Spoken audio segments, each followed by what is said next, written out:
Hi, good morning guys. Kapi-kapi muna tayo. So ayan guys, mga marites dyan. Malapit na yung banggaan at badagulan ng Miss Universe. Sino ba talaga ang mananalo sa kanila? So, let's find out sa final. Ganon. So ngayon guys, maraming usap-usapan na ibibigay daw talaga ang corona kay Atisa Manalo. Kasi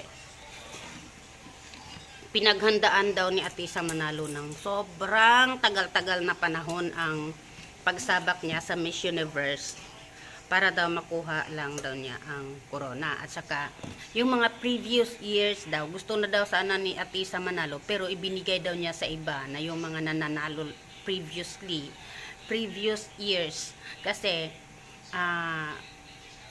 yung kumbaga nagparaya daw si Atisa that time. So ngayon ay talagang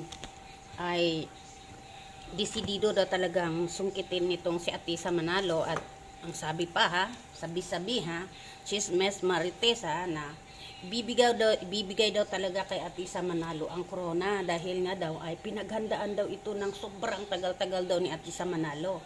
So ngayon, kung ganyan naman lang na na ibibigay na lang yung corona, hindi na lang sana tayo hindi na lang sana mag-aksaya ng panahon at saka aksaya ng oras at saka pera yung mga lahat ng mga mga representative ng iba't ibang lugar. Kasi mayroon na pala silang napupuso ang manalo. O, bakit pa nila idadaan sa sa contest? Bakit idadaan pa nila sa banggaan? Ay lang yan, ipakitang pakikitang show lang para magkaroon ng pera yung organization ng Philippines. Wag naman ganon kung totoo yung kung yung mga haka-haka nila ay ganon. So ngayon guys, sa totoo lang guys, andito ako sa Davao City guys, pero yung bet ko talaga ay gusto ko talaga si Alexi Brooks ang manalo sa Miss Universe guys. Kasi totally package na siya. Tapos ang sabi nila daw, hindi daw pwede si Alexi Manalo kasi daw, si Alexi Brooks, hindi daw siya pwede daw kasi daw siya, parang hindi daw siya feminine yung niya, galawan niya kasi pang sports lang daw siya. Hoy, hello! Hindi na ba pwedeng sasali ng pageant yung yung mga nagsali sa athlete? Yung mga transgender nga diyan at saka may mga asawa sumasali nga eh. Huwag kayong ganon. Oh, diba? Tapos ang daming mga basher na porkit ganito ganyan kasi masculine daw yung katawan ni Alexi Brooks. Hindi maganda 'yun.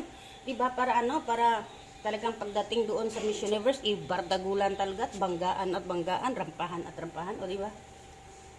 So ngayon, ang gusto ko talagang manalo si Alexi Brooks. Pagbigyan naman natin. O kung si Atisa Manalo pinaghandaan niya, pagbigyan din naman natin.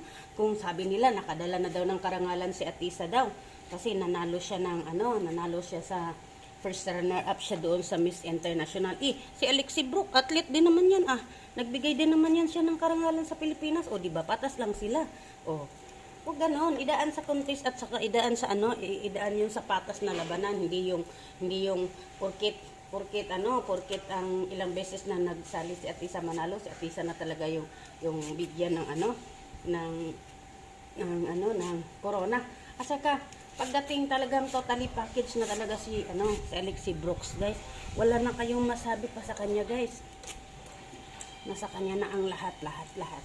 Kasi alam nyo guys, pag yung galing sa mahirap guys, talagang magpupursigiyan na, ipanalo ko talaga to kasi ganito, ganyan. Hindi ko naman sinasabi na hindi rin magpursige na ipanalo ni Atisa yung corona sa Pilipinas, no.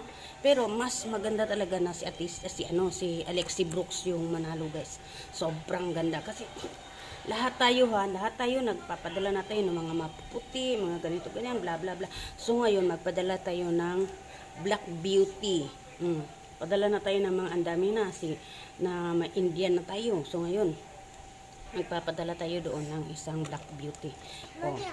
Baka naman yang si Hello Universe yan, mangitim ang mata niya di na maibibigay niya sa atin yung corona sa